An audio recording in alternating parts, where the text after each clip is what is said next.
ꯇꯥꯕꯤꯔꯤꯕ ꯈ꯭ꯋꯥꯏ ꯄꯨꯝꯅꯃꯛꯄꯨ ꯅꯤꯡꯉꯣꯜ ꯅꯥꯏꯆꯨꯡꯒꯤ ꯃꯥꯏꯀꯩꯗꯒꯤ ꯇꯔꯥꯝ ꯅꯣꯛꯆꯔꯤ꯫ ꯉꯁꯤꯁꯨ ꯃꯌꯥꯝꯒꯤ ꯃꯐꯝꯗ ꯋꯥꯔꯤ ꯃꯆꯥ ꯑꯃ ꯄꯨꯗꯨꯅ ꯂꯥꯛꯆꯔꯤ꯫ ꯋꯥꯔꯤ ꯑꯁꯤ ꯀꯅꯥꯒꯁꯨ ꯃꯔꯤ ꯂꯩꯅꯖꯗꯦ, ꯑꯏꯕꯤꯒꯤ ꯀꯜꯄꯅꯥꯅ ꯁꯥꯒꯠꯆꯗꯨꯅ ꯏꯖꯕ ꯋꯥꯔꯤ ꯃꯆꯥ ꯑꯃꯈꯛꯅꯤ꯫ ꯀꯔꯤꯒꯨꯝꯕ ꯀꯅꯥꯒꯨꯝꯕꯤ ꯑꯃꯒꯤ ꯃꯐꯝꯗ ꯋꯥꯔꯤ ꯑꯁꯤꯒ ꯃꯥꯟꯅꯕ ꯆꯥꯅꯕ ꯃꯇꯥꯡ ꯌꯥꯎꯔꯕꯁꯨ ꯃꯗꯨ ꯀꯣꯏꯟꯁꯤꯗꯦꯟꯁꯅꯤ ꯍꯥꯏꯅ ꯈꯟꯗꯣꯛꯄꯤꯌꯨ꯫ ꯂꯣꯏꯅꯅ ꯑꯁꯣꯏ ꯑꯔꯥꯟ ꯌꯥꯎꯔꯕꯁꯨ ꯄꯨꯛꯆꯦꯜ ꯆꯥꯎꯕꯁꯤꯡꯅ ꯉꯥꯛꯄꯤꯌꯨ꯫ ꯈꯨꯗꯣꯜ ꯇꯧꯖꯒꯦ ꯃꯌꯥꯝꯒꯤ ꯃꯐꯝꯗ ꯋꯥꯔꯤ ꯃꯆꯥ, ꯅꯐꯝꯗ ꯂꯝꯂꯥꯟꯕꯤ꯫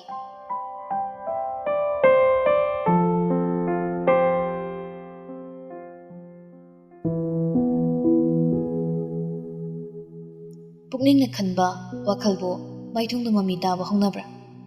ꯂꯣꯟꯅ ꯅꯣꯛꯄ ꯃꯤꯅꯣꯛꯄꯨ ꯑꯩꯅ ꯇꯥꯕ ꯐꯪꯂꯨꯕ꯭ꯔꯥ? ꯂꯦꯝꯖꯕ ꯃꯇꯧ, ꯃꯄꯥꯟꯊꯣꯡꯒꯤ ꯁꯛꯐꯝ, ꯃꯥꯏꯊꯣꯡꯒꯤ ꯅꯤꯡꯊꯤꯕ, ꯁꯛꯇꯝꯗꯨꯒꯤ ꯐꯖꯕ, ꯃꯒꯨꯟ ꯂꯩꯅ ꯅꯣꯛꯄ ꯃꯤꯅꯣꯛꯇꯨꯒꯤ ꯃꯔꯨꯝꯗ ꯐꯨꯝꯂꯤꯕ ꯃꯍꯨ ꯆꯦꯟꯕ ꯑꯥꯔꯊ ꯈꯪꯂꯨꯕ ꯉꯝꯕ꯭ꯔꯥ ꯅꯪ ꯑꯩꯅ?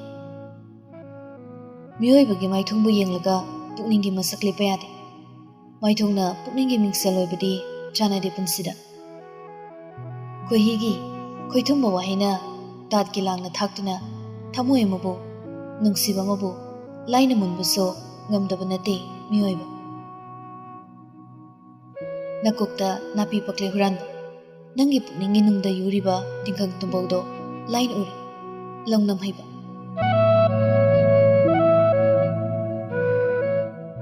ꯈꯝꯅꯨꯡ ꯏꯀꯣꯏ ꯂꯧꯋꯟꯕꯤꯅ ꯅꯋꯥ ꯄꯤꯁꯛꯁꯤꯡꯕꯨ ꯀꯦꯀꯨ ꯂꯣꯠꯄꯤ ꯁꯥꯟꯅꯗꯨꯅ ꯂꯛꯅꯕꯒꯨꯝ ꯏꯃꯥꯡꯗ ꯇꯣꯏꯅ ꯄ꯭ꯔꯦꯝꯒꯤ ꯂꯥꯡ ꯊꯥꯛꯇꯨꯅ ꯑꯣꯏꯗ ꯋꯥꯍꯩꯒꯤ ꯎꯠ ꯆꯥꯏꯔꯅ ꯅꯪꯒꯤ ꯋꯥꯈꯜ ꯎꯔꯤ, ꯅꯪꯒꯤ ꯄꯨꯛꯅꯤꯡ ꯈꯪꯂꯦꯗꯣ꯫ ꯗ ꯕꯤꯒꯤꯅꯤꯡ ꯉꯥꯏꯔꯥꯡꯕꯝ ꯈꯨꯜꯒꯤ ꯍꯣꯝ ꯑꯃꯗꯅꯤ꯫ ꯍꯣꯝ ꯑꯁꯤ ꯀꯅꯥ ꯂꯩꯖꯗ꯭ꯔꯕꯤ ꯑꯁꯣꯟ ꯑꯅꯥ ꯑꯃꯗꯤ ꯃꯔꯥꯏꯕꯛ ꯊꯤꯔꯕ ꯅꯨꯄꯤ ꯑꯉꯥꯡ ꯀꯌꯥꯁꯤꯡꯒꯤ ꯂꯩꯐꯝꯅꯤ꯫ ꯒꯣꯚꯔꯟꯃꯦꯟꯠꯒ ꯈꯨꯠꯁꯝꯅꯔꯒ ꯂꯤꯡꯗꯨꯅ ꯂꯩꯕ ꯍꯣꯝꯅꯤ꯫ ꯔꯨꯝꯗꯨꯒꯤ ꯃꯁꯥ ꯅꯥꯟꯅ ꯊꯥꯔꯤꯕ ꯆꯤꯌꯔꯗꯨꯗ ꯌꯥꯝꯅ ꯏꯪ ꯂꯦꯝꯅ ꯅꯨꯄꯤ ꯑꯃꯈꯛ ꯐꯝꯃꯤ꯫ ꯍꯣꯝ ꯑꯗꯨꯒꯤ ꯍꯦꯠ ꯑꯣꯏꯕꯤ, ꯃꯌꯥꯝꯗꯨꯒꯤꯅ ꯃꯦꯗꯥꯝ ꯏꯕꯦꯝꯃꯗꯨꯅꯤ꯫ ꯇꯟꯖꯥꯗꯨꯗ ꯔꯨꯝꯒꯤ ꯊꯣꯡꯖꯤꯟꯗꯨꯗ ꯅꯨꯄꯤ ꯑꯃ ꯁꯠ ꯂꯥꯛꯇꯨꯅ ꯂꯦꯞꯄꯔꯦ꯫ ꯑꯦꯛꯁꯀ꯭ꯌꯨꯁ ꯃꯤ ꯃꯦꯝ꯫ ꯌꯦꯁ ꯃꯤꯁꯅ, ꯆꯪꯂꯣ, ꯐꯝꯂꯔꯣ, ꯑꯗꯨꯒ ꯍꯥꯏꯅꯤꯡꯕꯗꯣ ꯂꯣꯏꯅ ꯍꯥꯏꯔꯣ ꯏꯅꯥꯛꯇ꯫ ꯃꯤꯁꯅ ꯅꯣꯛꯐꯦꯠ ꯇꯧꯗꯨꯅ ꯊꯦꯡꯛ ꯌꯨ ꯃꯦꯝ꯫ ꯋꯥꯗꯣ ꯍꯥꯏꯗꯨꯅ ꯃꯤꯁꯅꯥꯗꯣ ꯃꯦꯗꯥꯝ ꯏꯕꯦꯝꯃꯗꯨꯒꯤ ꯃꯅꯥꯛꯇ ꯆꯪꯂꯛꯇꯨꯅ ꯂꯦꯞꯄꯔꯦ꯫ ꯆꯦꯡꯂꯩ ꯐꯥꯏꯜꯁ ꯑꯃ ꯌꯦꯡꯂꯤꯕꯗꯣ ꯅꯥꯊꯩꯔꯛꯇꯨꯅ ꯃꯤꯁꯅꯥꯗ ꯑꯣꯟꯁꯤꯜꯂꯛꯏ꯫ ꯀꯩꯅꯣ ꯃꯤꯁꯅꯥ, ꯐꯝꯃꯣ, ꯑꯗꯨꯒ ꯍꯥꯏꯔꯣ꯫ ꯍꯣꯏ ꯃꯦꯝ꯫ ꯃꯤꯁꯅꯥꯗꯣ ꯆꯦꯡꯂꯩꯒ ꯃꯥꯏ ꯑꯣꯟꯁꯤꯟꯅꯅ ꯊꯥꯔꯤꯕ ꯇꯣꯉꯥꯟꯕ ꯆꯤꯌꯔ ꯑꯗꯨꯗ ꯐꯝꯊꯈ꯭ꯔꯦ꯫ ꯆꯦꯡꯂꯩꯅ ꯑꯃꯨꯛ, ꯑꯗꯣ ꯃꯤꯁꯅꯥ, ꯀꯩꯒꯤꯅꯣ ꯃꯌꯥꯝ ꯃꯄꯥꯟꯗ ꯏꯔꯥꯡ ꯑꯃ ꯂꯥꯡꯅꯔꯤꯕꯁꯤꯕꯣ? ꯀꯩ ꯄ꯭ꯔꯣꯕ꯭ꯂꯦꯝ ꯊꯣꯛꯄ ꯌꯥꯎꯔꯒꯦ? ꯃꯦꯝ, ꯑꯩꯅ ꯃꯦꯝꯒꯤ ꯅꯥꯛꯇ ꯆꯪꯖꯔꯛꯂꯤꯕꯁꯤꯁꯨ ꯃꯌꯥꯝ ꯃꯄꯥꯟꯗ ꯂꯥꯡꯅꯔꯤꯕ ꯑꯁꯤꯒꯤꯅꯤ꯫ ꯍꯩꯃꯥ, ꯑꯣ ꯐꯔꯦ, ꯑꯗꯣ ꯀꯩ ꯄꯥꯎ ꯂꯩꯔꯒꯦ ꯃꯌꯥꯝꯅ ꯃꯄꯥꯟꯗ ꯂꯥꯡꯉꯤꯁꯤꯕꯣ? ꯑꯗꯨꯕꯨꯔꯣ ꯃꯦꯝ, ꯑꯇꯩ ꯅꯠꯇꯦꯗ, ꯅꯧꯅ ꯂꯥꯛꯄ ꯏꯆꯦ ꯈꯨꯠꯁꯥ ꯍꯩꯕꯤꯁꯤꯡꯗꯨꯅ ꯃꯈꯣꯏꯅ ꯏꯍꯥꯟ ꯍꯥꯟꯅ ꯁꯥꯕ ꯐꯤꯁꯤꯡꯗꯣ ꯃꯦꯝꯒꯤ ꯃꯐꯝꯗ ꯁꯤꯟꯅꯒꯅꯤ, ꯃꯦꯝꯗ ꯈꯨꯗꯣꯜ ꯑꯣꯏꯅ ꯇꯝꯒꯅꯤ ꯍꯥꯏꯅ ꯇꯧꯅꯕꯒꯤ ꯂꯥꯡꯅꯕꯅꯤ꯫ ꯄ꯭ꯔꯣꯕ꯭ꯂꯦꯝ ꯊꯣꯛꯄ ꯅꯠꯇꯦ ꯃꯦꯝ꯫ ꯑꯣ ꯑꯗꯨꯒꯤ ꯑꯣꯏꯔꯦ, ꯑꯩꯗꯤ ꯀꯩꯅꯣ ꯍꯥꯏꯗꯅ ꯈꯜꯂꯨꯔꯦ꯫ ꯃꯤꯁꯅ, ꯑꯩꯉꯣꯟꯗ ꯐꯤꯁꯤꯡꯗꯣ ꯄꯤꯒꯗꯕꯩ ꯁꯔꯨꯛ ꯗꯨꯀꯥꯟꯁꯤꯡꯗ ꯑꯣꯏꯅ ꯄꯨꯟꯅ ꯊꯥꯈꯤꯕꯗꯨꯅ ꯍꯦꯟꯅ ꯐꯔꯣꯏꯗ꯭ꯔꯣ? ꯃꯗꯨꯅ ꯃꯈꯣꯏꯒꯤ ꯑꯃꯗꯤ ꯍꯣꯝꯁꯤꯒꯤ ꯄ꯭ꯔꯣꯐꯤꯠꯁꯨ ꯑꯣꯏꯖꯅꯕ꯫ ꯑꯁ ꯃꯦꯝ, ꯑꯩꯅ ꯍꯥꯏꯕ ꯋꯥꯒ ꯑꯝꯇ ꯇꯥꯍꯧꯗ꯭ꯔꯦꯗ꯫ ꯃꯈꯣꯏ ꯑꯅꯤ ꯑꯍꯨꯝ ꯍꯧꯅꯗꯨꯅ ꯂꯥꯛꯇꯨꯅꯅꯦ ꯑꯩꯉꯣꯟꯗ ꯍꯥꯏꯔꯕꯅꯤ꯫ ꯑꯗꯨꯗꯒꯤ ꯑꯩꯁꯨ ꯃꯦꯝꯒꯤ ꯃꯅꯥꯛꯇ ꯍꯥꯟꯅ ꯄꯔꯃꯤꯁꯟ ꯑꯝꯇꯪ ꯂꯧꯖꯒꯦ ꯈꯟꯅ ꯂꯥꯛꯏꯁꯤꯅꯤ꯫ ꯑꯗꯣ ꯀꯃꯥꯏꯅ ꯇꯧꯈ꯭ꯔꯁꯤꯒꯦ ꯃꯦꯝ? ꯆꯦꯡꯂꯩꯗꯣ ꯉꯥꯏꯍꯥꯛ ꯇꯨꯃꯤꯟ ꯂꯩꯈ꯭ꯔꯦ, ꯑꯗꯨꯒ ꯇꯞꯅ ꯑꯃꯨꯛ ꯍꯥꯏꯔꯛꯏ꯫ ꯍꯣꯏ ꯐꯔꯦ, ꯔꯨꯝ ꯑꯃꯗ ꯃꯈꯣꯏꯁꯤꯡꯗꯣ ꯅꯤꯡꯊꯤꯅ ꯂꯩꯍꯜꯂꯝꯃꯨ꯫ ꯑꯩ ꯃꯤꯅꯤꯠ 5ꯒꯤ ꯃꯇꯨꯡꯗ ꯂꯥꯛꯀꯦ, ꯐꯥꯏꯜꯁꯤꯃꯇꯪ ꯌꯦꯡꯕ ꯂꯣꯏꯁꯤꯟꯈꯤꯒꯦ꯫ ꯍꯣꯏ ꯑꯗꯨꯗꯤ ꯃꯦꯝ, ꯐꯔꯦ, ꯔꯨꯝ ꯅꯝꯕꯔ 26ꯒꯤꯗꯨꯗ ꯑꯗꯨꯗ ꯑꯣꯏꯅ ꯂꯥꯛꯄꯤꯔꯣ꯫ ꯑꯣꯀꯦ ꯃꯤꯁꯅ꯫ ꯃꯤꯁꯅꯥꯗꯣ ꯃꯥꯒꯤ ꯃꯦꯝꯒꯤ ꯃꯅꯥꯛꯇꯒꯤ ꯊꯣꯛꯈ꯭ꯔꯦ꯫ ꯆꯦꯡꯂꯩꯁꯨ ꯃꯤꯁꯅꯥꯅ ꯊꯣꯛꯈ꯭ꯔꯕꯗ ꯌꯦꯡꯂꯤꯕ ꯐꯥꯏꯜꯗꯨꯗ ꯄꯨꯛꯅꯤꯡ ꯂꯨꯞꯊꯕ ꯃꯑꯣꯡꯗ ꯌꯦꯡꯗꯨꯅ ꯂꯩꯈ꯭ꯔꯦ꯫ ꯁꯣꯝ ꯃꯄꯥꯟꯗꯅ ꯃꯤꯁꯅꯥꯅ ꯃꯈꯣꯏ ꯅꯨꯄꯤ ꯈꯨꯠꯁꯥ ꯍꯩꯕꯤ ꯐꯤꯁꯥꯕꯤ ꯅꯨꯄꯤꯁꯤꯡꯗꯣ room number 26 tuda kaukshunduna loina phamalari.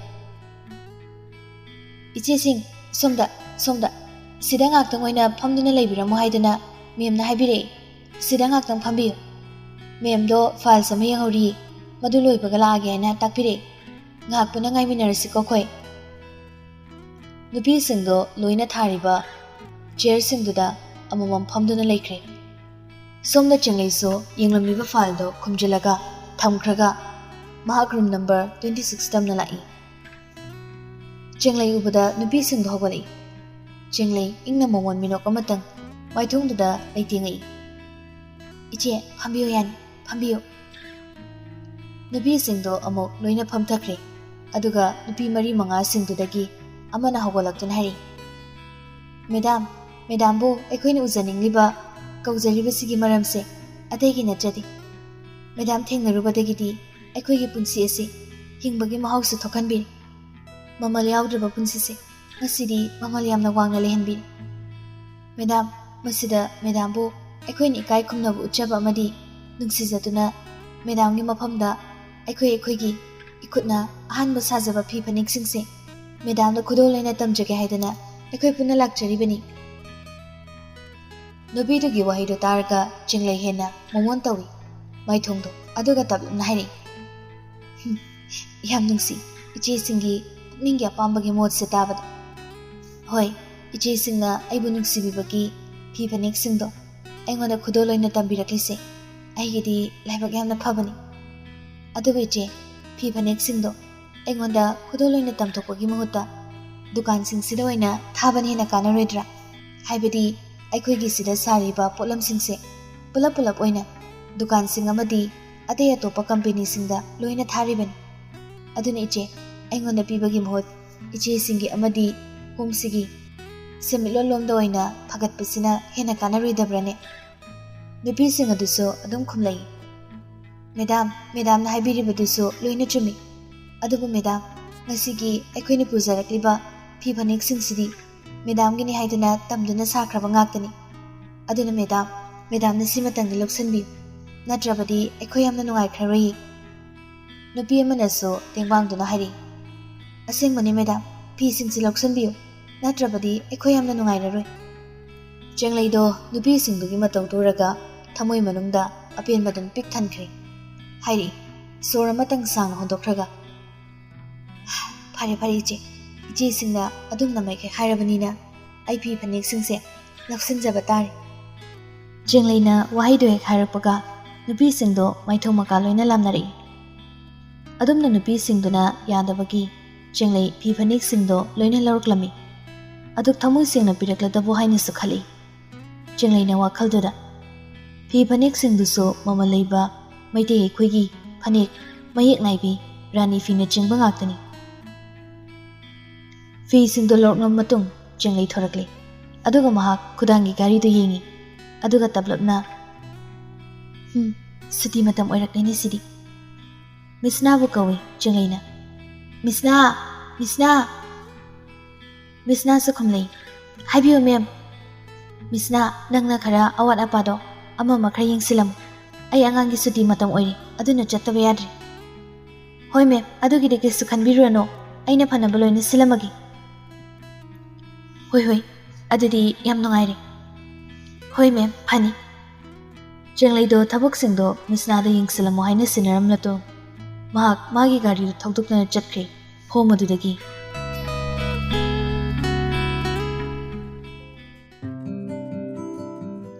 Chenglai school amagi gate mamang aduda lepaduna leiri. Thorakpa ngairi machabo. Suti thabagi beldo hek khingkibaga mari angang mayam ama chenthori. Chenglai do nongmi tawduna machanupi Sinthoida makut haizili. Sinthoi dusu mamabu ubada nongmi tawjari. Chensilai Chenglai gi manakta. Chenglai machabu pamkhatli aduga mamana icha thoibi ngairamiba sutigi. Sinthoi su khumlai. Do ado mama ice cream layo ice cream. Ai ice cream am chaningi. Ice cream chabdi yaroi thoibi. Ice cream jaraga nang ayo nardi kamai tawni hidak ka pakidra nang. Mama adu orsu chaningi haiba ice cream chaningi Yadise, Icha Tibia, Maramo, Mamma Hib Illo, Yum Yorgane, Bubokta, Omelette Hawalagane, Mamma Gapuna, Charawina Walrasi. Talligasu, Talli. Maramok Punisi, Ningai Donuba, Jatubi. Jenglina, Machanupi, Sindui with him than a Purakli, Mayum Tamna. Mamma Machana Changla Podobada, Rani the Noctun Hari. Haima, Isu to be school Hali Edana, La, Boboka Mutapam Toke. Sintoido, Moboki Manaka Changsin and a Pamali, Aduga Machin Machado Kang Dona Wahiri. Jenglady, Magikada, Mapihong Bajankre. Sintoina, Bubo, Kangbra, Aina Mamada, ice cream lebio, ice cream janning a harga lebidriba, ice cream jadi, Iona in Hariba. Bubo, Mama is bed, Mama bed. Aima, is it a beer? Nungsaga Sabasida, Nang ice cream jasiladi, Nani, Aduge Irene Mamana. Nothing on Monarga, Hitaka Puduki the bro. Ki, adore so ice cream janning a book, eh? Kona Zasi ko. Sisi, Kadai, Pihong dosi. Aduganea, Zarawan Toknaba. Bubok Nane, Isugi omelette Kahodana, Luina Tamlabani. Omelette janning de, ice cream janning edi. Haima. Maramokti the go, I hit to be sing a sidia. Sisi, Kadai, Pihana Hona Sisi. Wado Haiduna, Ranina, Masusin Toibu, Mafimaro sing the Hondo Pirami, Adugamo, Chak Jara Sohalami. Rani do Sintoibu, Jarawala Lamaga, Mahak Jengley Manaktalai. Jengley do Pamunda, Hippaduna Lerambatuda, Mama Janglapoda Tamhawali. Nangsu, Javasi, Karino, Kaziko Siaru the Nabima. Yahedima, I Kasunda Channing a poke tree. Oh, Pare do already. Ado, Babadi Quiggy. Tabak Jatoki, Kari lady. Kasidawdida. Udabasida Sumhangmani. Aduima, Kaino Mayamuni. Jenglay the Fuga got crane, Adugamaha, Politina Choboma Putoraktuna, Masai, Mangona Kudol Kiba, Peace in the Yangali, Mamara Nida. Yangutima, Ichasing the Nane, I want the Kudol Wirakangatani, Luina Pazadra, Yangunima. Rani Su Pipanik sing do, Luina Pai than Yingi. Yang Hari. Pazania, Sidi Luina Pazibo.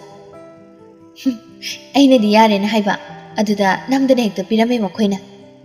Pare, Sinasi Oikre, Adobima, Imagorium the Sanasisi, Punindo, Amutane, Jungsilla Usomda.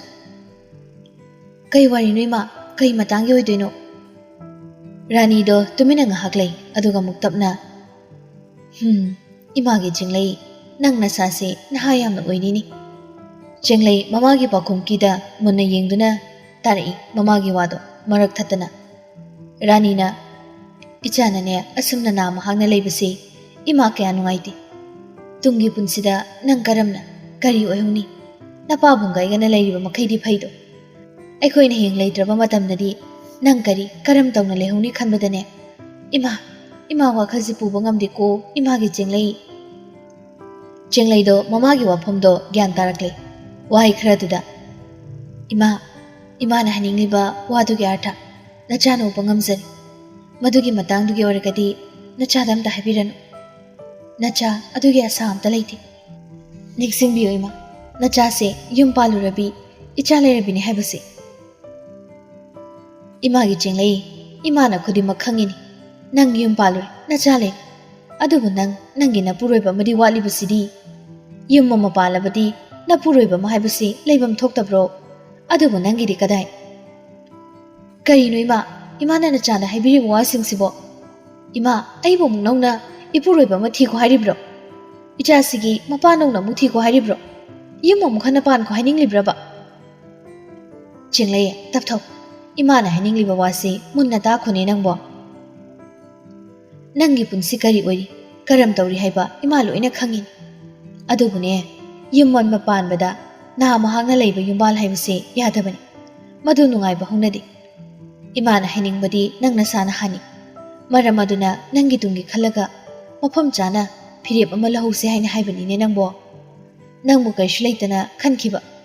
Nang agsampaw pa paidun ilakiba. Lamlan mamahagtugidamak. Nang husuk pa wakal nda tawduna layribro. Mamana magi haukiba kya puthokduna ngangaklaba adudadi Chenglaidu sauningba pendabana masadu yomlei. Ima kaino kaiginu imana ai haukiba wari kya dubo amuk chingthokduna wa haibiribasibo. Nate madugi matamgi wari duga hojika aiga pasinabira ibase kaiginoba. Masi kaigino ima haukiba matamdugi punsi warido aiga mariyamta leinade. Ai madugi punsi tangaktuma ai kauthoklabani. Kaubo tamkhrabani ima. Kaukre hariga karigi nang imana hairakliba wasidi yanindri. Ima ai icha nungsi asuk nungsiba ichasibo thadoktuna ai atopa kanabagi mafamda chatningri. Ai chatningdi imagi Chenglai. Ima amukhana nachada nangna yimanbagi matangda wari tawbiranu. Ai yumanjinanjana supalu. Miyangi minok ai yamna kiri.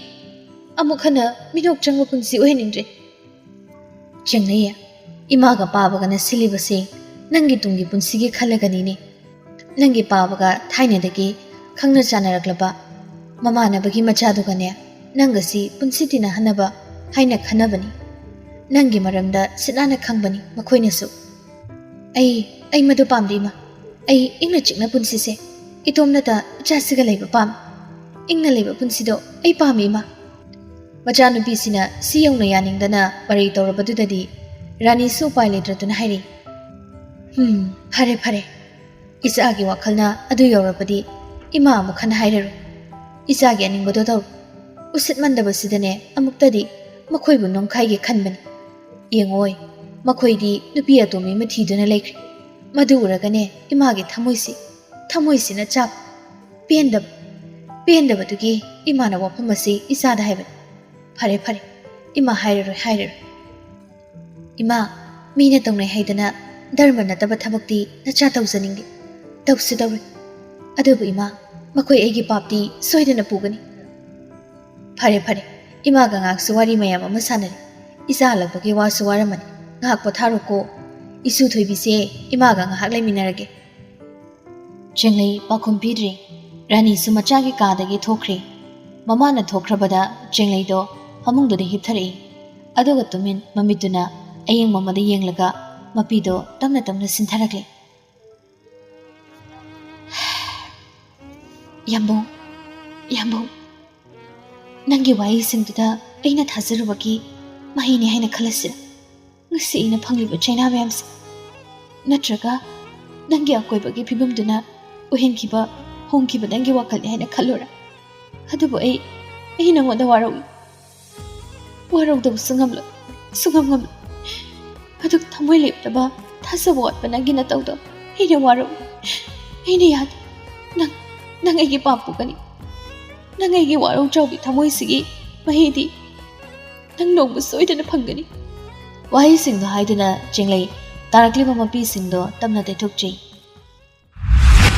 Classmate 22nd March 2020 Chenglai gi birthday ne haidana ngasi se Sarembaga punna koiba chatpani achapo chaba adubu halakpagi lambida gari yaraktaduna mamanaba amagi mayumda panduna leirani lamadusu fanayamdi lapnari mayumgadi Chenglai do kamada ungduna phamni adubu Sarembadi maithongduda momon tawduna changi Chenglai gi manakta aduga manakta phamthara aduna kaino kidorge sana kaino ba tumina unglaga phamlisibo kaino yambo ngasi khoina tawrisi kaino ai gyan tad birthday gi koibane laaga aduga ai khok ngawreda haima kidorge sibo mi tawnadaba thabulo kaino haise kaisumna teda nangna gyan tadrido tarni haiba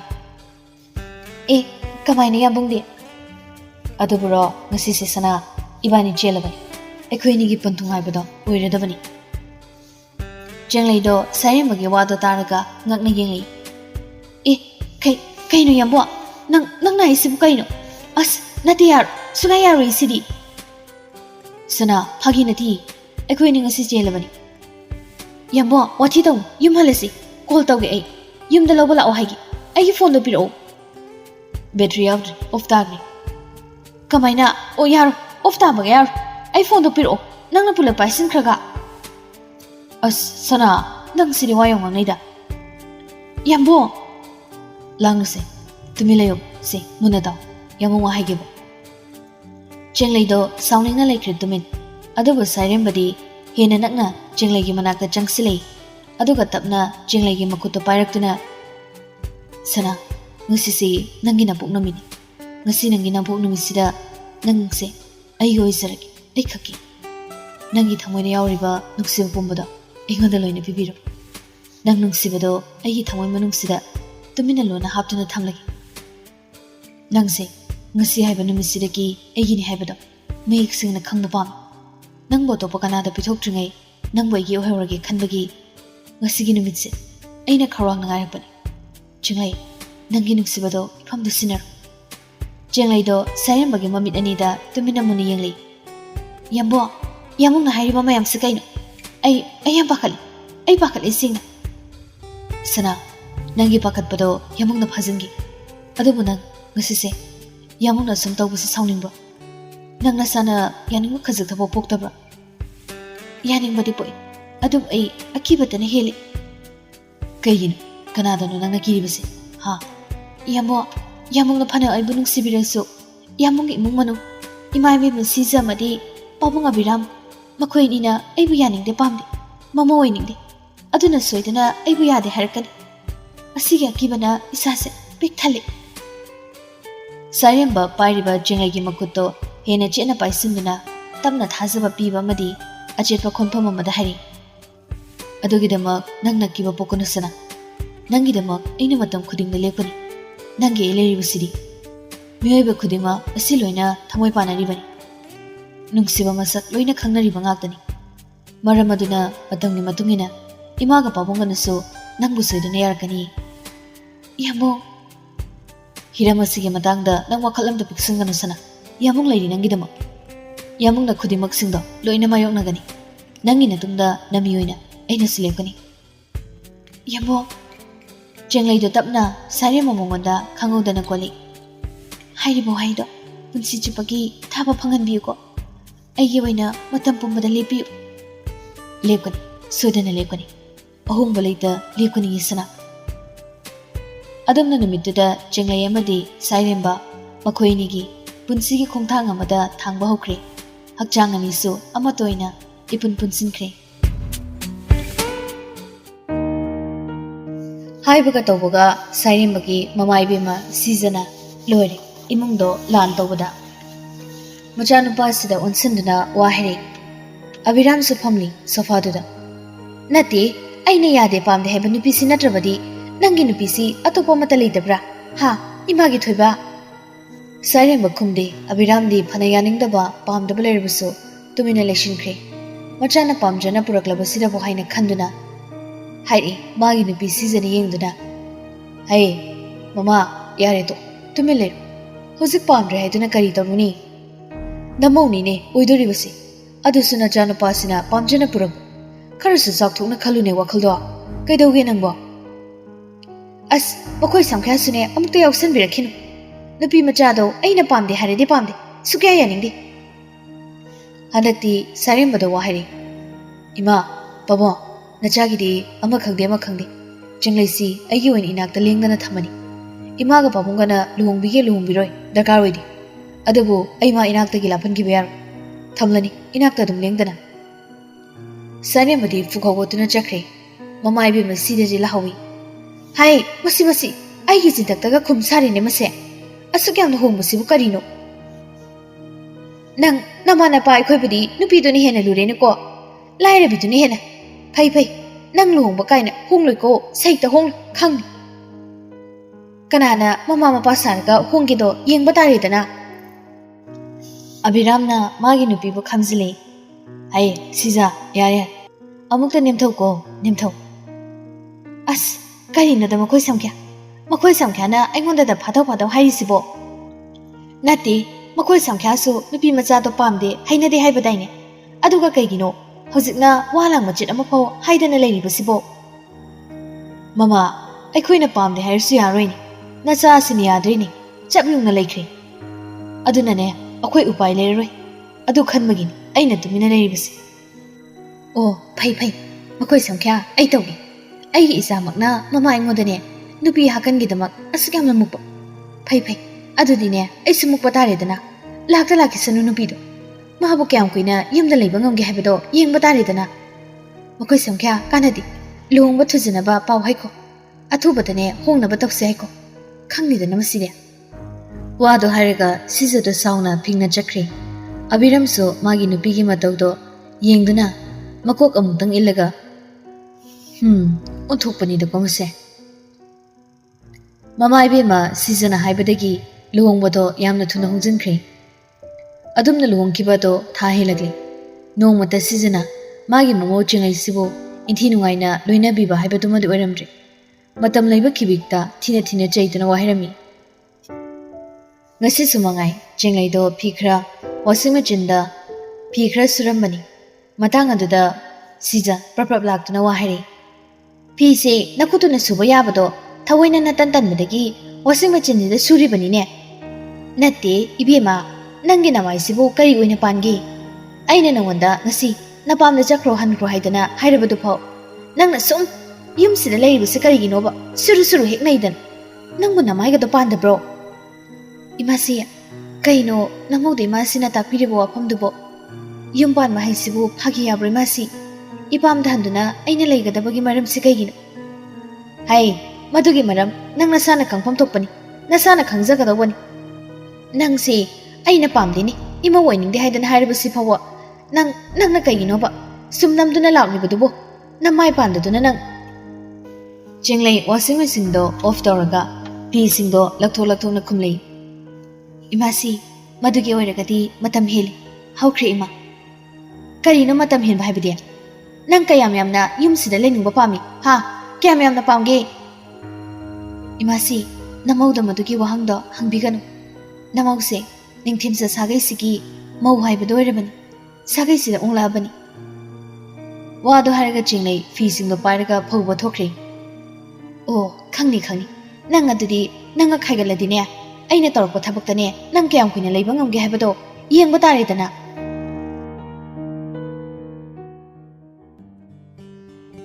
ꯃꯇꯝ ꯃꯥꯗꯤ ꯑꯁꯨꯝ ꯍꯧꯖꯤꯟꯈꯤ ꯅꯣꯡꯃ ꯅꯣꯡꯃꯒꯤ ꯆꯤꯡꯂꯩꯕꯨ ꯇꯥꯊꯤꯅ ꯇꯧꯔꯛꯄꯁꯦ ꯍꯦꯟꯖꯤꯜꯂꯤ ꯁꯤꯖꯅ ꯑꯗꯨꯕꯨ ꯆꯤꯡꯂꯩ ꯃꯄꯨꯔꯣꯏꯕꯗꯗꯤ ꯇꯝꯂꯝꯗꯦ ꯉꯁꯤꯁꯤ ꯆꯤꯡꯂꯩꯗꯣ ꯃꯁꯥ ꯅꯨꯡꯉꯥꯏꯔꯛꯇꯦ ꯍꯥꯏꯗꯅ doctor ꯆꯠꯂꯨꯕꯅꯤ test ꯀꯌꯥ ꯑꯃ ꯇꯧꯔ ꯃꯇꯨꯡꯗ ꯆꯤꯡꯂꯩ ꯊꯥ ꯂꯦꯞꯇꯨꯅ ꯂꯩꯔꯝꯃꯤ ꯄꯥꯎꯁꯤ ꯇꯥꯕꯗ ꯂꯣꯏꯅ ꯍꯔꯥꯎꯅꯔꯦ ꯑꯕꯤꯔꯥꯝꯁꯨ ꯍꯔꯥꯎꯏꯗꯨ ꯑꯗꯨꯕꯨ ꯃꯃꯥ ꯏꯕꯦꯝꯃ ꯁꯤꯖꯗꯤ ꯍꯔꯥꯎꯕꯗꯨꯗꯤ ꯌꯥꯎꯗꯦ ꯃꯍꯥꯛ ꯍꯔꯥꯎꯕꯒꯤ ꯃꯍꯨꯠ ꯁꯥꯎꯅꯤꯡꯕ ꯐꯠꯇꯕ ꯂꯧ ꯑꯣꯏꯅ ꯈꯟꯗꯨꯅ ꯂꯩ ꯁꯩꯔꯦꯝꯕꯅ ꯅꯨꯡꯁꯤꯅ ꯆꯤꯡꯂꯩꯒꯤ ꯃꯈꯨꯠ ꯈꯨꯅꯝꯗꯨꯗ ꯃꯥꯒꯤ ꯃꯆꯤꯟꯗꯣ ꯊꯝꯂꯒ ꯍꯥꯏꯔꯛꯏ ꯍꯧꯖꯤꯛꯇꯤ ꯅꯪ ꯑꯩꯒꯤ ꯏꯈꯣꯝꯗ ꯊꯋꯥꯏ ꯃꯆꯥ ꯑꯃ ꯁꯤꯟꯅꯕꯤꯗꯧꯔꯦꯀꯣ ꯑꯩꯈꯣꯏ ꯑꯅꯤꯒꯤ ꯃꯔꯤꯁꯦ ꯍꯦꯟꯅ ꯆꯦꯠꯄꯁꯨ ꯍꯦꯜꯂꯅꯤ ꯁꯅꯥ ꯅꯪ ꯑꯩꯈꯣꯏ ꯑꯅꯤꯒꯤ ꯊꯋꯥꯏ ꯃꯆꯥꯁꯤꯗꯣ ꯆꯦꯛꯁꯤꯟꯅ ꯁꯦꯟꯅꯧꯀꯣ ꯁꯦꯟꯅꯒꯦ ꯌꯥꯝꯕꯨ ꯑꯩꯅ ꯆꯦꯠꯅ ꯄꯥꯝꯅ ꯁꯦꯟꯅꯒꯦ ꯁꯤꯗꯒꯤꯗꯤ ꯅꯨꯡꯉꯥꯏꯕ ꯋꯥꯈꯜ ꯅꯨꯡꯉꯥꯏꯕ ꯑꯁꯥ ꯉꯥꯛꯇ ꯈꯟꯗꯨꯅ ꯂꯩꯔꯣ ꯏꯃꯥꯒꯤ ꯑꯁꯥꯎꯕꯁꯨ ꯃꯥꯏꯅ ꯐꯖꯈ꯭ꯔꯅꯤ ꯃꯁꯨ ꯑꯃꯅ ꯃꯤꯠꯃꯥꯡꯗ ꯎꯔꯕꯗꯣ ꯍꯣꯏ ꯐꯕꯃꯛꯁꯨ ꯑꯣꯏꯁꯅꯨ ꯑꯗꯨ ꯌꯥꯝꯕꯣ ꯑꯩ ꯏꯃꯥꯅ ꯁꯨꯝ ꯑꯩꯉꯣꯟꯗ ꯁꯥꯎꯗꯨꯅ ꯂꯩꯕꯁꯦ ꯅꯨꯡꯉꯥꯏꯇꯦ ꯍꯣꯏꯁꯦ ꯐꯔꯦꯁꯦ ꯄꯣꯊꯥꯔꯣ ꯉꯥꯛꯇ ꯅꯨꯡꯉꯥꯏꯇꯕ ꯋꯥꯈꯜ ꯈꯟꯖꯤꯟꯒꯅꯨ ꯑꯗꯨꯏ ꯃꯍꯨꯠꯅꯦ ꯅꯨꯡꯉꯥꯏꯕ ꯋꯥꯔꯤ ꯑꯣꯏꯅ ꯁꯥꯁꯤ ꯆꯤꯡꯂꯩ ꯃꯣꯃꯣꯟ ꯅꯣꯛꯂꯒ ꯍꯣꯏ ꯁꯥꯁꯤ ꯃꯣꯃꯣꯟ ꯅꯣꯛꯃꯤꯟꯅ ꯋꯥꯔꯤ ꯁꯥꯈ꯭ꯔꯦ ꯑꯅꯤꯗꯣ ꯅꯨꯡꯁꯤꯅꯅ ꯐꯠꯇꯕ ꯍꯥꯏꯕꯁꯤꯅꯕꯨ ꯐꯠꯂꯛꯇ꯭ꯔꯕꯗꯤ ꯉꯝꯈꯩ ꯂꯩꯇꯦ ꯍꯥꯏꯕꯗꯨꯅꯤ ꯃꯃꯥ ꯏꯕꯦꯝꯃ ꯁꯤꯖꯅ ꯐꯠꯇꯕꯒꯤ ꯋꯥꯈꯜꯗꯨꯅ ꯍꯦꯟꯃꯟꯈꯤꯕꯅ ꯃꯍꯥꯛ ꯃꯥꯒꯤ ꯃꯃꯧ ꯅꯨꯄꯤꯁꯤꯕꯨ ꯌꯨꯝ ꯑꯁꯤꯗꯒꯤ ꯇꯥꯟꯊꯣꯛꯅꯕ ꯍꯥꯏꯗꯅ ꯇꯧꯔꯛꯂꯤ ꯉꯁꯤ ꯑꯁꯤ ꯃꯍꯥꯛꯅ ꯃꯁꯛ ꯈꯪꯗꯕ ꯅꯨꯄꯥ ꯑꯃꯕꯨ ꯅꯦꯛꯂꯨꯗꯨꯅ ꯃꯃꯧ ꯅꯨꯄꯤ ꯑꯁꯤꯕꯨ ꯑꯔꯥꯟꯕ ꯃꯑꯣꯡ ꯑꯃꯗ ꯎꯈꯤꯅ ꯄꯨꯁꯤꯜꯂꯛꯂꯤ ꯆꯤꯡꯂꯩꯅ ꯀꯥ ꯃꯅꯨꯡꯗ ꯂꯩꯔꯤꯉꯩ ꯅꯨꯄꯥꯗꯨꯕꯨ ꯊꯥꯖꯤꯟꯈ꯭ꯔꯦ ꯑꯗꯨꯒ ꯇꯨꯃꯤꯟꯅ ꯀꯥꯒꯤ ꯊꯣꯡꯗꯣ ꯂꯣꯟꯁꯤꯜꯂꯤ ꯃꯗꯨ ꯂꯣꯏꯕꯒ ꯁꯤꯖꯅ ꯄ꯭ꯔꯞ ꯊꯕꯛ ꯆꯠꯈꯤꯕ ꯃꯆꯥꯅꯨꯄꯥꯗ ꯐꯣꯟ ꯇꯧꯗꯨꯅ ꯀꯧꯏ ꯁꯩꯔꯦꯝꯕꯅ ꯌꯧꯔꯛꯄꯗ ꯃꯥ ꯏꯕꯦꯝꯃ ꯁꯤꯖꯅ ꯏꯃꯨꯡꯗꯨꯗ ꯀꯣꯏꯂꯥꯎ ꯂꯥꯎꯗꯨꯅ ꯂꯩꯔꯝꯃꯤ ꯂꯩꯀꯥꯏ ꯌꯨꯝꯁꯤꯗ ꯑꯣꯛꯇꯕꯤ ꯐꯥꯔꯦ ꯏꯆꯥꯅ ꯊꯕꯛ ꯆꯠꯊꯣꯛꯇ꯭ꯔꯤꯉꯩ ꯅꯨꯄꯥ ꯑꯇꯣꯞꯄꯒ ꯀꯥ ꯃꯅꯨꯡꯁꯤꯗ ꯑꯣꯛꯇꯕꯤ ꯐꯥꯔꯦ ꯃꯆꯥꯅꯨꯄꯥ ꯅꯧꯕꯗ ꯑꯃꯨꯛ ꯍꯥꯏꯔꯤ ꯑꯣꯟꯁꯤꯟꯗꯨꯅ ꯏꯃꯥꯒꯤ ꯊꯣꯏꯕ ꯉꯁꯤꯗꯤ ꯅꯪꯒꯤ ꯅꯨꯄꯤꯁꯤꯒꯤ ꯂꯤꯆꯠꯁꯦ ꯈꯪꯕ ꯇꯥꯔꯦ ꯀꯔꯤ ꯑꯔꯣꯟꯕ ꯂꯤꯆꯠ ꯆꯠꯄꯒꯦ ꯍꯥꯏꯕꯗꯣ ꯁꯩꯔꯦꯝꯕꯗꯣ ꯃꯁꯥꯗꯣ ꯃꯊꯨꯝ ꯃꯔꯥꯡꯂꯤ थुना मखोइगी कादो तमना लाई अदुगा साउना मागी कागी थोंदो कखाई उरे चेंगलेना फिबम सोकना लेरमबदो लिलेबा फुरितुगी पाम्बोमदो लोइना इसी सेगाई अदुगा मुक्सु चिंबाल मयादुदा इसु खजिक्तै मदुबदे साइरेंबा मसादो तफों खंगदब इहुलना पिकथना फाउरी साइरेंबा उबदा नुपादो प्रपप थुना लागा अई राल तरिति अईगा मागा खंगनब नुमि मंगानी सुर ngasi mana lau unasi haibadagi mafum sida ilakchaban अई रालिति इंगोंद खुथाबिगन ममाई बेमा सीजन अमुक इमाई बेमा करी लिमचा साजतनी के हाई ओक्तबी नंगने युमसिदा लेबगे यार युमफमसे ओक्तबीगी लेफम नते सारेमबदो तपना फिंगना चिंगलेगी मनाकता चंगसले अदुगा मुन्ना चिंगले दिंगले यामबो अई मा कनानो खंगने माना हारिबा पुम्बसे सिमसिन साजन वाहिंग हाक्तने अई मागा खंगनखिबसु लेते थिनाखिबसु लेते माना कासिदा चंगलक्तुना अई हक्चांग सोके तौबनी मरक थना ममाई बेमा सीजन हाइरी हे चिंथिबी नंगना तौबा अरोनबा अइना करिगी खंगलोय इमागी बुंगो थोइबा नंगी नुपिसे अइना चिंगनाबा याम कुइरबनी नंग माबुने अमुक तवारो अदुगा सिगुम लिचा चपी ओक्तबिदिने युम्बा थंबा इमाना याबा पीदे कइनो इमाना हाइबिरिबा वा मयामदुबो अइगी करि इरा चेंगलगी वालु हेंखिद्रे सेरेमबना खंगौदा चेंगलगी ममाइदा कुपांगना थारी याम्बो अदु कोइ देबी नंगदि असु कोइबसे इमांगद लीला सानरिबोय अइना असुग्याम नंगी खंदुना लेपुरिबसिदी अरेंबा तारब नंगी थमोइदी तिन चारमलबको यामो नते अदुमना खनगनो सारेंबदो ngaktuda apapata khantradri thuna chenglegi khudangdo tapaiduna chingbaure la nangumi mana aigi ningthemsa sagai sigi mangthokpana tiknate chalo nang chalo yumasida leber nangi sium nungda yauriba nawadu phawba aigi iwarungada mandra yambo chenglegi watada sairamba chengleibu chingdana puthorakle madu uraga sizadi mathamoi penkhre magi khunek toriba nupaduga michi khane chenglaibu chingduna puthoraklaga gate mapana dom inthori yambo nate aingonda dumai upikano yambo ailandiye sairemba hanna takidri asima khani ngusidigi nangegi mari loinarba nangi longnomina tawdo imangna mohan ulakan yare chalo naning tokro ifamdagi amukhani yelan yambo nati madu oi payaroi yambo sairemba do maha gate tolun sankre chenglai gate mapana duda kappaduna lehori yambo aigi wase umtati tabiyo yambo ailandi he yamungna khaliba uriba miyoy adugumbado ainati he yambo ailandi yambo aduna chenglai gi makeup to tabi khidri kana amatana thaudokodegi chenglai bu sairembana yekre thakra lerga sairembado mahak magi mamai be season sinduna nupi magal hongli aduba thakra lerga chenglai gi asingba chumba singdo loina khangnakle season khune goina tawkiba nupa adubo sairembana sel kya piduna wahang taktokpadagi asingba chumba loina khangma ngamkhre madudagi mahakna mamai be mabo yam sathina yakhidre aduga muksu naungna thiribi nupi edudesu nungsiba machit ama phawu pokhidre ukhidre sinakhidre present time sairembado karaidano machatna bahaidana thorakpani matang atuda nupido changli leisina yambo imana chak chana bahai yaragati puna chathok minarasi ai chaninge chare ne chatho yambo sairembado wa makha taramda thokre thorakpaduda mama sijaga thingni hai karaidano chak puna chatho se haraga imawai dum jabiro ai chaningre ngai ko thoiba karino handak marak nangna tarokliba matause masi karino imausida kari midyengno nangni yenglibase sairembado hainingdana noklaga ima gi lona sanabalila aina khangba kuiri imana mabu pamdabagum aina sohinadre imana pamjabi namong nupise adugini adum laimino nuksisnana ima gi pamjabi muksaga adubo aiga nupisigadi lamlan bini haina khani mitopni thoiba nungaina lebyo nachagi punsidi nongmugi mami samsalan kuiroi Wado haramlaga chatkre sarembado mama sizamadi leisini makoini do tumin leptuna lehawi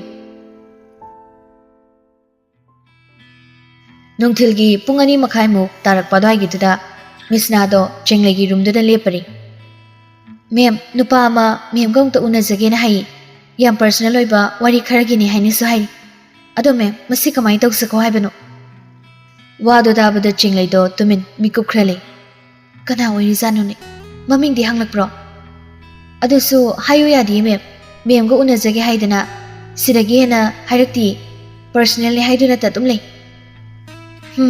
Pare pare jangalo yenglesi kanano haibado hoi phani me misna do thokre aduga nupa do haire nupa do langtak nana prap chenglegi room leriba tamna lai aduba wangang da tumin lep to ni yenglei chenglei bu ubada mahak thamoi do ningnik laukre chenglei ma su yeng khalakpani mi lakpagi samin phangbudu da sarem bana magi mit mangmak da lep to na lerambadu da punganga kre nang mafam sida changlo pau hairedo sana jinglei kumla kidre adugi mo tumin lei sarem bado tapna changi aduga jinglei gi manak nangna lepaga sana nangi na phamda yamung yamlan sarem bagi wado lohenda jinglei na fat hawgalega wado marak thali yar ai taba pamri taning ba pok amukhani ifamda awaba pige khanbiran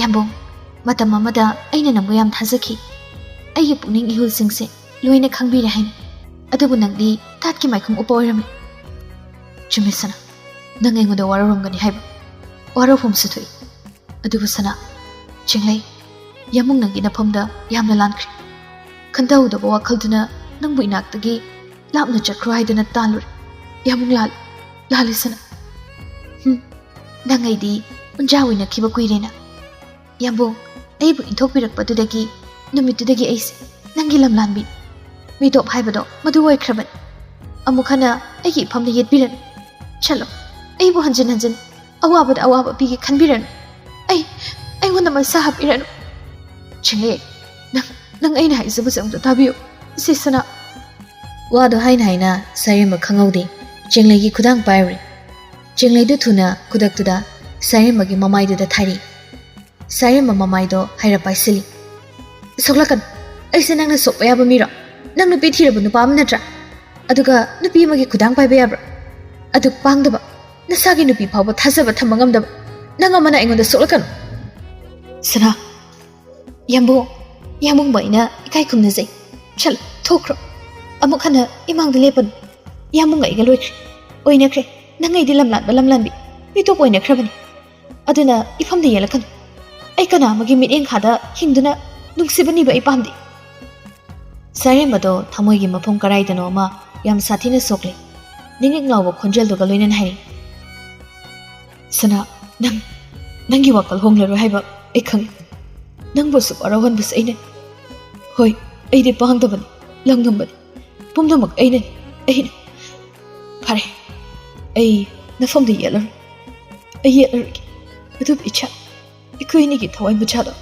adugi masakto umtari yengsu nangi chabu jaksena thamli natra kana gi cha ai gi haksangda nangi thawai macha yaukhiba leide nangi ina ai gi sigom sida nauna mitam khide madu nam thakni nachimak na haiki natro kari gi kak thokli sana makhata na apum sida leitharan yamung nang khal hankro amukhana nang ai gi pangda lepanu sana Hello yambo nang hankro chakro apam masidagi chatkro sarembado kungpum hongli upai mata leiroi magi maral singdo nupi sina ngakpiu haiba sungai yaro haiba su khangkre aroi boina ingthan hairi sarembado oh pare ei hale ina lan isana soigiban waro fom tokni pare yamung hale nangi punsida ana yelaktana bohanagi aina khudimak iralo hinchaban nara laitabi nangbusu naral piban aina chenglei khumre sare mamikup amatang chenglei gi sakpham do muna yenglamlaga mahak tumina thokre sare mana thokrabada chenglei mapi do leptana sinthari ꯈꯣꯟꯖꯦꯜ ꯗꯤꯟꯊꯣꯛꯇ ꯊꯃꯣꯏꯗꯨꯅ ꯇꯨꯃꯤꯟ ꯃꯔꯣꯜ ꯂꯣꯟꯕꯒꯨꯝ ꯁꯣꯜꯂꯤ꯫ ꯆꯈ꯭ꯔꯣ, ꯑꯩꯒꯤ ꯄꯨꯟꯁꯤꯗꯒꯤ ꯑꯁꯨꯛ ꯀꯨꯏꯕ ꯃꯇꯝꯁꯤꯗꯤ ꯑꯩꯕꯨ ꯅꯤꯡꯁꯤꯡꯕꯤꯔꯛꯇ꯭ꯔꯒ ꯉꯁꯤꯈꯛ ꯑꯩꯕꯨ ꯅꯤꯡꯁꯤꯡꯕ ꯁꯥꯕꯗꯤ ꯌꯥꯗꯦ, ꯑꯩꯅ ꯌꯥꯗꯦ꯫ ꯅꯪꯒꯤ ꯅꯨꯡꯁꯤꯕ ꯏꯐꯝꯗꯒꯤ ꯃꯃꯤ ꯁꯥꯡꯈꯤꯕ ꯀꯨꯏꯔꯦ, ꯑꯣꯏꯈ꯭ꯔꯕꯅꯦ ꯅꯪꯒ ꯑꯩꯒꯗꯤ ꯂꯝꯂꯥꯟꯕꯤ ꯍꯥꯏꯕꯗꯣ꯫ ꯌꯥꯝꯕꯨꯡ, ꯅꯪꯒꯤ ꯅꯐꯝꯗꯒꯤ ꯑꯩꯗꯤ ꯂꯝꯂꯥꯟꯕꯤꯅꯤ, ꯅꯐꯝꯗ ꯂꯝꯂꯥꯟꯕꯤ ꯑꯣꯏꯔꯕꯅꯦ ꯌꯥꯝꯕꯨꯡ꯫